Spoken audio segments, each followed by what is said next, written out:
দিল্লিতে তৎপরতা তুঙ্গে কালি স্পিকারকে চিঠি দিতে পারেন তৃণমূলের বিদ্রোহী সাংসদরা। সংসদীয় দলের দাবি জানিয়েই কি সাক্ষাৎ? আজ কাকলি ঘোষ দস্তিদারের বাড়িতে নৈশ ভোজ, বসতে পারেন প্রায় 20 জন বিক্ষুব্ধ সাংসদ। খবর পাওয়া যাচ্ছে সূত্র মারফত। দিল্লিতে তৎপরতা রয়েছে একদিকে, কালি স্পিকারকে চিঠি দিতে পারেন তারা। আমরা কথা বলবেন, আমাদের সঙ্গে এই মুহূর্তে ফোন লাইনে রয়েছেন দেবাশিস সেনগুপ্ত। দেবাশিস, যে বিষয়টি জানতে চাইবো, বর্তমানে যে পরিস্থিতি রয়েছে বঙ্গ রাজনীতির ক্ষেত্রে, অবশ্যই যদি বলা যায় যে দিল্লির ক্ষেত্রে তৃণমূলের যে সংসদীয় দলে ভাঙন আমরা দেখেছি, এরপর ঠিক কি হতে চলেছে এখনো পর্যন্ত সে বিষয়ে কি জানতে পারা যাচ্ছে?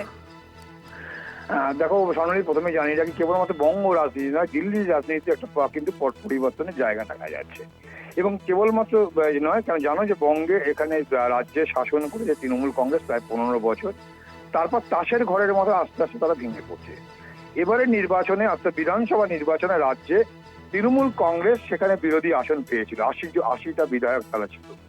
কিন্তু এই বিরোধীদের মধ্যে আবার বিরোধীদের একটা সংখ্যাগুরু অংশ, তারা কিন্তু নব্য তৃণমূল, তারা নিজেদের প্রকৃত তৃণমূল বলে দাবি করছে। এবং সেই জায়গায় দাঁড়িয়ে 58 জন ইতিমধ্যেই বিধানসভার অধ্যক্ষের কাছে চিঠি দিয়েছে এবং বিধানসভার অধ্যক্ষ তাদেরকে মান্যতা দিয়েছে এখনো পর্যন্ত, যা খবর পাওয়া যাচ্ছে। এবং সেক্ষেত্রে বিরোধী দলনেতার জায়গায় সেখানে বসছেন ঋতব্রত বন্দ্যোপাধ্যায় এবং আক্রুজ্জামান মুখ্য সচেতক রয়েছেন সন্দীপন সাহারা। অর্থাৎ বিরোধী তৃণমূল কংগ্রেসের বিরোধী, সেই বিরোধীর জায়গায় আবার সংখ্যাগুরু বিরোধী। এবং আগামী দিনে হয়তো এই সংখ্যাটা আরো বাড়বে, যতদূর শোনা যাচ্ছে বিধানসভা অধিবেশন শুরুর আগে। আর ঠিক একইভাবে দিল্লির রাজনীতিতে কিন্তু দেখা যাচ্ছে, ইতিমধ্যেই আমরা যে খবর আমরা এর আগে কলকাতা টিভির পক্ষ থেকে করেছিলাম, 19 জন সাংসদ তারা কিন্তু বিদ্রোহী, তারা কিন্তু এনডিএ কে সমর্থন করবে। এবং সেই জায়গায় দাঁড়িয়ে সেই শিবিরে কিন্তু আরো বড় ফাটল হয়েছে এবং সেখানে শিবির কিন্তু বিদ্রোহী শিবির আরো শক্তিশালী হয়েছে।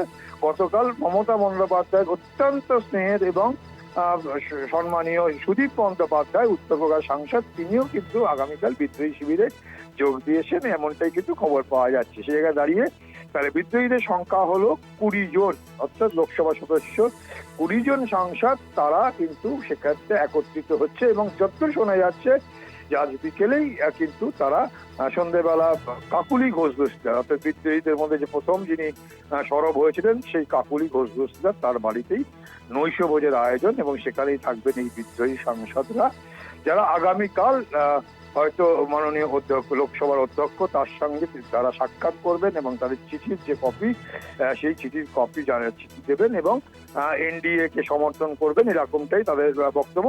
এখন প্রশ্ন হচ্ছে যে তারা কি বিজেপিতে যাবে না এই আলাদা করে ব্লক থাকবে, এ নিয়েই রাজনীতি ইতিমধ্যে জল্পনা চলছে। কেবলমাত্র বাংলার রাজনীতি নয়, দিল্লির রাজনীতিতেও কিন্তু দেখা যাচ্ছে যে একটা খুব বড় আলোচনার বিষয়বস্তু হয়েছে।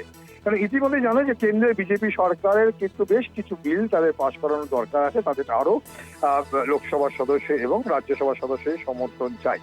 সেই জায়গায় দাঁড়িয়ে তৃণমূল কংগ্রেসের এই ভাঙন কিন্তু যথেষ্টই কিন্তু শক্তিশালী করবে বিজেপি, কেন্দ্রীয় শাসক দল বিজেপিকে। এবং সেখান থেকে বলা যেতেই পারে যে ইতিমধ্যেই কিন্তু এনডিকে সমর্থন করবে যারা জানিয়েছে একাধিক বিধায়ক, কাকুলি ঘোষ থেকে শুরু করে অর্থ চক্রবর্তী তারা জানিয়ে দিয়েছে। আবার কয়েকজন আছে তারা কিন্তু সরাসরি সমর্থন, মানে সরাসরি বিষয় তারা বলেছেন যে তারা কিন্তু ইস্যু ভিত্তিক সমর্থন করবে।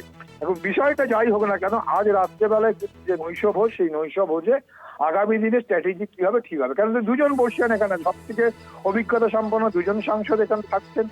আর তার মধ্যে হচ্ছে রাজ্যের কাকুলি ঘোষ দস্তিদার, তার সঙ্গে সংযোজন হচ্ছেন সুদীপ বন্দ্যোপাধ্যায়। সুদীপ বন্দ্যোপাধ্যায় দীর্ঘদিন মমতা বন্দ্যোপাধ্যায় স্নেহধন্য, মমতা বন্দ্যোপাধ্যায়ের সঙ্গে তার অত্যন্ত সুসম্পর্ক। মমতা বন্দ্যোপাধ্যায় তাকে অত্যন্ত স্নেহ করতেন, সম্মান দিতেন, সমস্ত ক্ষেত্রে আমাদের চোখে দেখা। সেই জায়গায় সুদীপ বন্দ্যোপাধ্যায় কিন্তু সেই বিদ্রোহী শিবিরে যাওয়াতে রীতিমতো সেই জায়গায় এখন দেখার বিষয় যে তাদের মধ্যে ক্যাপ্টেন কে হবে, অর্থাৎ নেতা কে হবে, কাকুলি ঘোষ দস্তিদার না সুদীপ বন্দ্যোপাধ্যায়, এই বিষয়ে যেমন আলোচনা হবে। পাশাপাশি কোন কোন বিষয়ে সমর্থন করবে, তারা কি আদৌ মিশবেন বিজেপি হিসেবে, যদিও বিরোধী শিবিরের পক্ষ থেকে, অর্থাৎ বলে তৃণমূল কংগ্রেসের মূল তৃণমূল কংগ্রেস, তাদের বক্তব্যে সেখানে দেখা গেছে যে কুণাল ঘোষ, তারা কল্যাণ বন্দ্যোপাধ্যায়, তারা বলছেন যে তাদের যদি দম থাকে, যা ক্ষমতা থাকে, তারা তাদের নিজেদের লোকসভা কেন্দ্র থেকে সেখানকার মানুষদের সঙ্গে কথা বলে পদত্যাগ করে বিজেপির টিকিটে যেতে আসুক। এরকমটাও কিন্তু অভিযোগ শোনা যাচ্ছে। তো সেই জায়গায় দাঁড়িয়ে একাধিক কানাঘুষার মধ্যে কিন্তু আগামীকাল লোকসভার অধ্যক্ষের কাছে চিঠি দেবে এবং তারা কিভাবে সমর্থন করবে, কোন স্ট্র্যাটেজি সমর্থন করবে, সেই স্ট্র্যাটেজি পশ্চিমবঙ্গের এই বিধায়কদের বর্তমান যে বিরোধী দলনেতা যেভাবে করেছে সেরকম ধরনের কোনো মডিউল করবে, না নতুন অন্য কোনো স্ট্র্যাটেজি নেবে, এই পুরো বিষয়টা নিয়ে কিন্তু ইতিমধ্যেই রাজ্য রাজনীতি এবং দিল্লির রাজনীতি কিন্তু সরগর রয়েছে। বিজেপি কি আদৌ এই সমস্ত সাংসদদের তাদের দলে নেবে, না এই দূর থেকেই তাদেরকে পিছন দিক থেকে তাদেরকে ইন্ধন যোগাবে? এখন এগুলোই দেখার বিষয়, কারণ ইতিমধ্যেই জানেন যে গতকালই সেক্ষেত্রে কিন্তু এই সুদীপ বন্দ্যোপাধ্যায়কে নিয়ে শতাব্দী রায় যখন দিল্লিতে বিমানবন্দরে নেমেছিল এবং তারপরে ভূপেন্দ্র যাদবের সঙ্গে কথা বলা, পরবর্তীকালে অমিত শাহর সঙ্গে কথা বলা, এটা কিন্তু একটা অন্য মাত্রা নিয়েছে। একেবারে অবশ্যই দেবাশিস, আমাদের সেদিকে নজর থাকবে। আপাতত ধন্যবাদ তোমায় দেবাশিস। আমাদের সঙ্গে এই মুহূর্তে ফোন লাইনে রয়েছেন আমাদের কলকাতা টিভির মুখ্য রাজনৈতিক বিশ্লেষক জয়ন্ত ঘোষাল। জয়ন্তদা, যেভাবে আমরা দেখতে পাচ্ছি একেবারে তৃণমূল কংগ্রেসের অভ্যন্তরে ভাঙনের পর ভাঙন, আর এরই মাঝে আমরা যেমনটা জানতে পেরেছি যে আজকেই কিন্তু কাকলি ঘোষ দস্তিদারের বাড়িতে নৈশভোজ রয়েছে এই বিদ্রোহী সাংসদদের। সেক্ষেত্রে এই তৃণমূল কংগ্রেসের অভ্যন্তরের যে একটা পলিটিক্স, সেটা ঠিক কোন দিকে এগোচ্ছে বলে আপনি মনে করেন? এবং একই সঙ্গে তার পাশাপাশি এই যে প্রেক্ষাপট, সেই প্রেক্ষাপটে ভারতীয় জনতা পার্টির কতটা লাভ হতে পারে? দেখো স্বর্ণালী, আমি নিজে দিল্লিতে আছি এবং গত কয়েকদিন ধরে দিল্লির বিজেপির শীর্ষ নেতাদের সঙ্গে আমার আলাপ আলোচনা অনেকটা হয়েছে। একটা জিনিস খুব পরিষ্কার, যে এই যে ভাঙনটা, এই ভাঙনটা এখন তৃণমূল কংগ্রেসের ভবিতব্য, এটা হতে চলেছে। ওয়াল রাইটিং ইজ ভেরি ক্লিয়ার।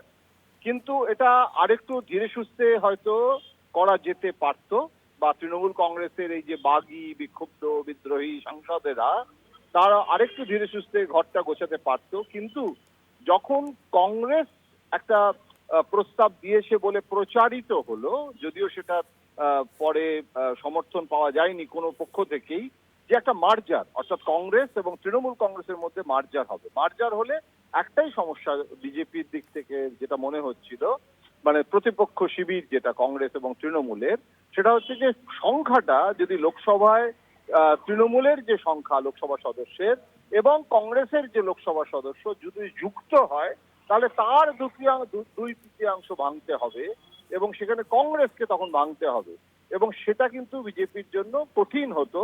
এখন তৃণমূল কংগ্রেসের যদি 20 জন হলেই তো ভেঙে যাচ্ছে, 20 জনের বেশি হয়ে গেলেও আমি অবাক হব না। এবং সুদীপ বন্দ্যোপাধ্যায় এবং অন্যান্যরা এই যে কাকলি ঘোষ দস্তিদারের বাড়িতে, তারও একটা বড় কারণ হচ্ছে এই নৈশভোজের যেটা স্ট্র্যাটেজিটা। এর আগে যখন ভূপেন্দ্র যাদবের বাড়িতে বৈঠক হয়েছিল, সেটা নিয়ে একটা প্রশ্ন উঠেছিল যে বিজেপি সক্রিয়ভাবে সেই ভূমিকাটা কেন নিচ্ছে। সুতরাং বিজেপির দিক থেকেও এখন যেটা হলো সেটা হচ্ছে যে ভেন্যু, অর্থাৎ বৈঠকের যে মানে জায়গাটা, সেটা কাকলি ঘোষ দস্তিদার, যেহেতু তিনি প্রথম বিদ্রোহী হয়েছিলেন, তার নেতৃত্বেই গোটা জিনিসটা হয়েছিল। এবং এখন তো দেখা যাচ্ছে যে সমস্ত নাম সাংসদদের আমরা দেখতে পাচ্ছি, সেটা তো আগে ভাবাই যায়নি। তো এখন এই যে ভেঙে যাওয়াটা এখন শুধু সময়ের অপেক্ষা।